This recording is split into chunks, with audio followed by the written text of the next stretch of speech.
Day 108, 2 Samuel 19 and 20. Joab was told, "The king is weeping and mourning for Absalom." And for the whole army, the victory that day was turned into mourning, because on that day the troops heard it said, "The king is grieving for his son." The men stole into the city that day, as men steal in who are ashamed when they flee from battle. The king covered his face and cried aloud, "Oh, my son Absalom! Oh, Absalom, my son, my son!" Then Joab went into the house to the king and said, "Today you have humiliated all your men who have just saved your life and the lives of your sons and daughters and the lives of your wives and concubines. You love those who hate you and hate those who love you. You have made it clear today that the commanders and their men mean nothing to you. I see that you would be pleased if Absalom were alive today and all of us were dead. Now go out and encourage your men. I swear by the Lord that if you don't go out, not a man will be left with you by nightfall. This will be worse for you than all the calamities that have come upon you from your youth till now." So the king got up and took his seat in the gateway. When the men were told, "The king is sitting in the gateway," they all came before him. Meanwhile, the Israelites had fled to their homes. Throughout the tribes of Israel, the people were all arguing with each other, saying, "The king delivered us from the hand of our enemies. He is the one who rescued us from the hand of the Philistines. But now he has fled the country because of Absalom. And Absalom, whom we anointed to rule over us, has died in battle. So why do you say nothing about bringing the king back?" King David sent this message to Zadok and Abiathar, the priests. "Ask the elders of Judah, why should you be the last to bring the king back to his palace, since what is being said throughout Israel has reached the king at his quarters? You are my brothers, my own flesh and blood. So why should you be the last to bring back the king? And say to Amasa, are you not my own flesh and blood? May God deal with me, be it ever so severely, if from now on you are not the commander of my army in place of Joab." He won over the hearts of all the men of Judah, as though they were one man. They sent word to the king, "Return, you and all your men." Then the king returned and went as far as the Jordan. Now the men of Judah had come to Gilgal to go out and meet the king and bring him across the Jordan. Shimei, son of Gera, the Benjamite from Bahurim, hurried down with the men of Judah to meet King David. With him were 1,000 Benjamites, along with Ziba, the steward of Saul's household, and his 15 sons and 20 servants. They rushed to the Jordan where the king was. They crossed at the ford to take the king's household over and to do whatever he wished. When Shimei, son of Gera, crossed the Jordan, he fell prostrate before the king and said to him, "May my lord not hold me guilty. Do not remember how your servant did wrong on the day my lord the king left Jerusalem. May the king put it out of his mind, for I, your servant, know that I have sinned, but today I have come here as the first of the whole house of Joseph to come down and meet my lord the king." Then Abishai, son of Zeruiah, said, "Shouldn't Shimei be put to death for this? He cursed the Lord's anointed." David replied, "What do you and I have in common, you sons of Zeruiah?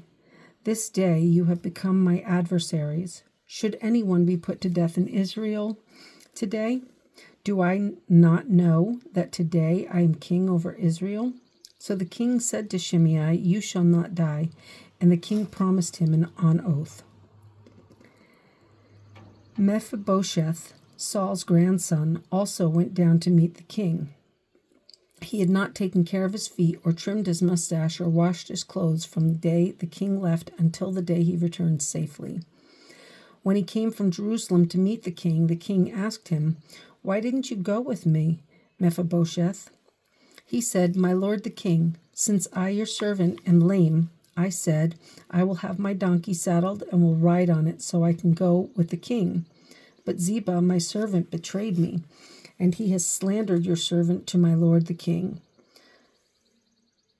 My lord the king is like an angel of God, so do whatever pleases you. All my grandfather's descendants deserved nothing but death from my lord the king, but you gave your servant a place among those who eat at your table. So what right do I have to make any more appeals to the king?" The king said to him, "Why say more? I order you and Ziba to divide the fields." Mephibosheth said to the king, "Let him take everything, now that my lord the king has arrived home safely." Barzillai, the Gileadite, also came down from Rogelim to cross the Jordan with the king, and to send him on his way from there. Now Barzillai was a very old man, 80 years of age. He had provided for the king during his stay in Mahanaim, for he was a very wealthy man. The king said to Barzillai, "Cross over with me and stay with me in Jerusalem, and I will provide for you." But Barzillai answered the king, "How many more years will I live, that I should go up to Jerusalem with the king? I am now 80 years old. Can I tell the difference between what is good and what is not? Can your servant taste what he eats and drinks? Can I still hear the voices of men and women singers? Why should your servant be an added burden to my lord the king? Your servant will cross over the Jordan with the king for a short distance, but why should the king reward me in this way? Let your servant return, that I may die in my own town, near the tomb of my father and mother. But here is your servant Kimham. Let him cross over with my lord the king. Do for him whatever pleases you." The king said, "Kimham shall cross over with me, and I will do for him whatever pleases you, and anything you desire from me I will do for you." So all the people crossed the Jordan, and the king crossed over. The king kissed Barzillai and gave him his blessing, and Barzillai returned to his home. When the king crossed over to Gilgal, Kimham crossed with him. All the troops of Judah and half the troops of Israel had taken the king over. Soon all the men of Israel were coming to the king and saying to him, "Why did our brothers, the men of Judah, steal the king away and bring him and his household across the Jordan together with all his men?" All the men of Judah answered the men of Israel, "We did this because the king is closely related to us. Why are you angry about it? Have we eaten any of the king's provisions? Have we taken anything for ourselves?" Then the men of Israel answered the men of Judah, "We have 10 shares in the king, and besides, we have a greater claim on David than you have. So why do you treat us with contempt? Were we not the first to speak of bringing back our king?" But the men of Judah responded even more harshly than the men of Israel. 2 Samuel 20. Now a troublemaker named Sheba, son of Bichri, a Benjamite, happened to be there. He sounded the trumpet and shouted, "We have no share in David, no part in Jesse's son. Every man to his tent, O Israel." So all the men of Israel deserted David to follow Sheba, son of Bichri. But the men of Judah stayed by their king all the way from the Jordan to Jerusalem. When David returned to his palace in Jerusalem, he took the 10 concubines he had left to take care of the palace and put them in a house under guard. He provided for them, but did not lie with them.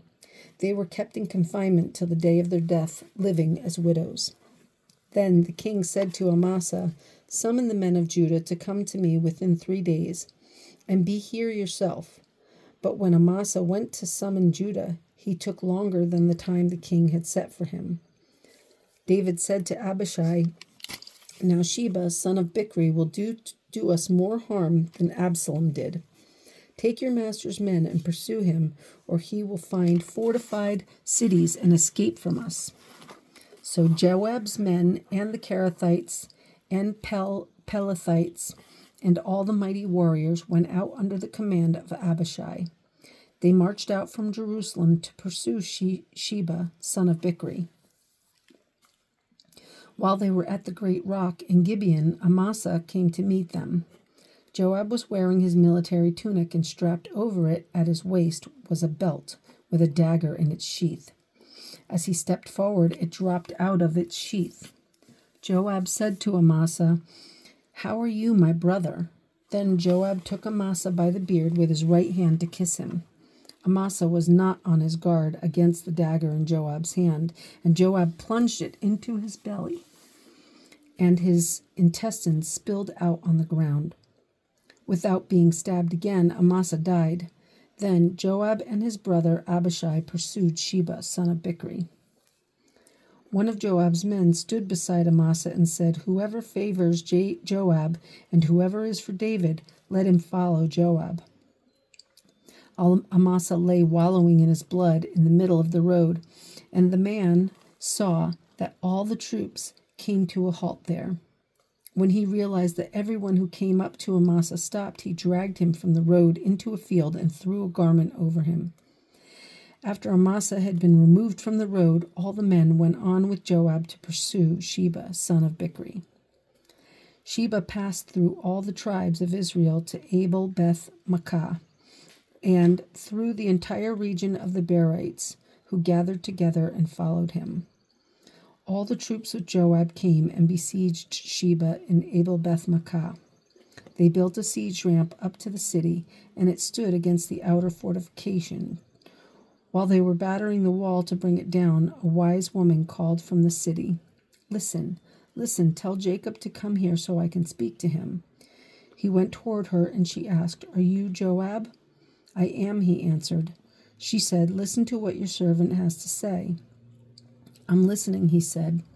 She continued, "Long ago they used to say, 'Get your answer at Abel,' and that settled it.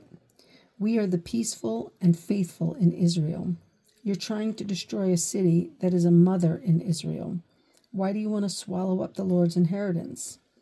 "Far be it from me," Joab replied.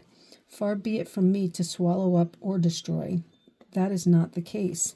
A man named Sheba, son of Bichri, from the hill country of Ephraim, has lifted up his hand against the king, against David. Hand over this one man, and I'll withdraw from the city." The woman said to Joab, "His head will be thrown to you from the wall."